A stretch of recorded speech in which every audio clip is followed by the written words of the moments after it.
Setiap manusia pasti menginginkannya, kematian penuh dengan kebaikan atau husnul khotimah, dan bukan kematian yang buruk atau syu'ul khotimah.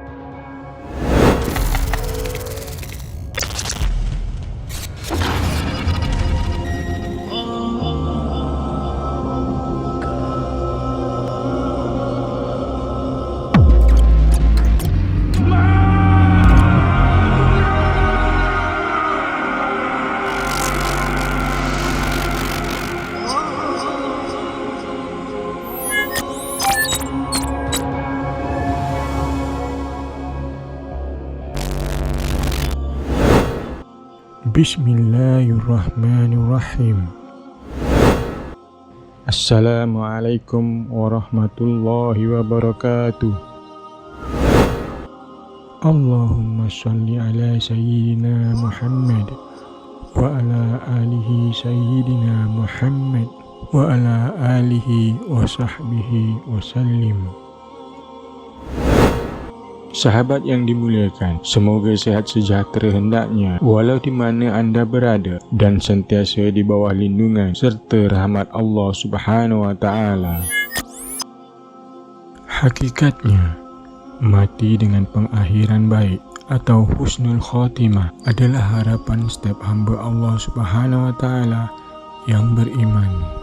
Antara syarat paling penting bagi seseorang itu mendapat husnul khotimah ialah mati dalam agama Islam, beriman kepada Allah Subhanahu wa taala dan melafazkan syahadah sebelum meninggal dunia.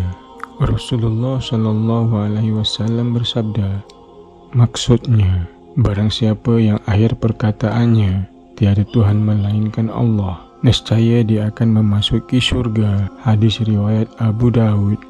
Selain itu, terdapat tanda-tanda lain bagi kematian yang baik atau husnul khotimah yang terbahagi kepada dari sudut masa, tempat, dan keadaan. Antaranya ialah meninggal pada hari atau malam Jumaat.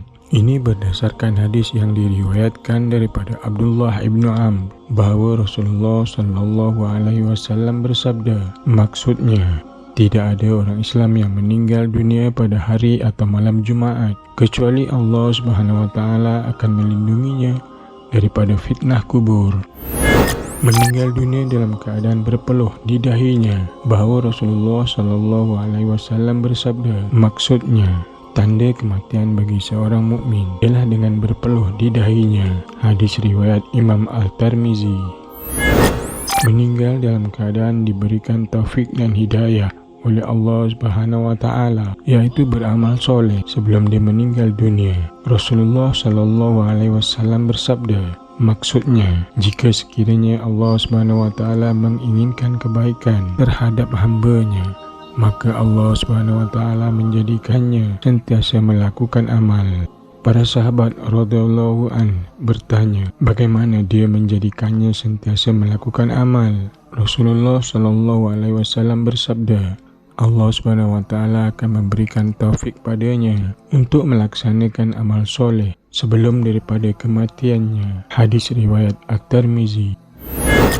Meninggal dalam keadaan gembira dan senang hati untuk bertemu dengan Allah Subhanahu wa taala. Di dalam satu hadis yang diriwayatkan oleh Anas bin Malik bahwa Rasulullah sallallahu alaihi wasallam bersabda, maksudnya, barang siapa gembira bertemu dengan Allah, maka Allah gembira bertemu dengannya. Dan barang siapa merasa berat bertemu dengan Allah, maka Allah juga merasa berat untuk bertemu dengannya. Hadis riwayat Muslim.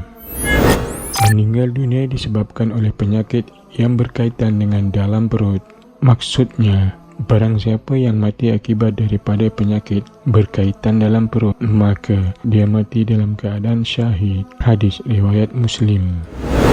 Meninggal dunia dalam keadaan mati lemas, jatuh bangunan, dan syahid di jalan Allah Subhanahu wa taala. Maksudnya, orang yang mati syahid itu ada 5, yaitu orang yang meninggal kerana penyakit taun, sakit dalam perut, tenggelam, orang yang jatuh daripada bangunan atau tebing, dan syahid di jalan Allah. Hadis riwayat Al-Bukhari. Meninggal dunia dalam keadaan melahirkan anak. Maksudnya, seorang muslim yang terbunuh dikira sebagai seorang syahid. Kematian akibat wabak ta'un juga dikira sebagai syahid. Kematian kerana sakit dalam perut, mati lemas, dan seorang wanita yang meninggal dunia kerana melahirkan anaknya dikira sebagai syahid. Hadis riwayat Ibnu Khatir. Sesungguhnya Allah Subhanahu wa Ta'ala menjadikan kehidupan dan kematian untuk menguji manusia. Siapakah dalam kalangan mereka yang paling baik amalannya? Nabi SAW menganjurkan kepada kita untuk sentiasa berdoa kepada Allah Subhanahu wa Ta'ala agar dimatikan dalam keadaan yang baik. Baginda bersabda, maksudnya, ya Allah, matikanlah kami dalam keadaan husnul khatimah dan janganlah matikan kami dalam keadaan su'ul khatimah. Marilah sama-sama kita berdoa kepada Allah Subhanahu wa Ta'ala supaya kita dimatikan dalam keadaan husnul khatimah dan ditempatkan di sisi Rasulullah sallallahu alaihi wasallam serta dalam kalangan orang yang soleh. Wallahu alam bissawab. Semoga bermanfaat.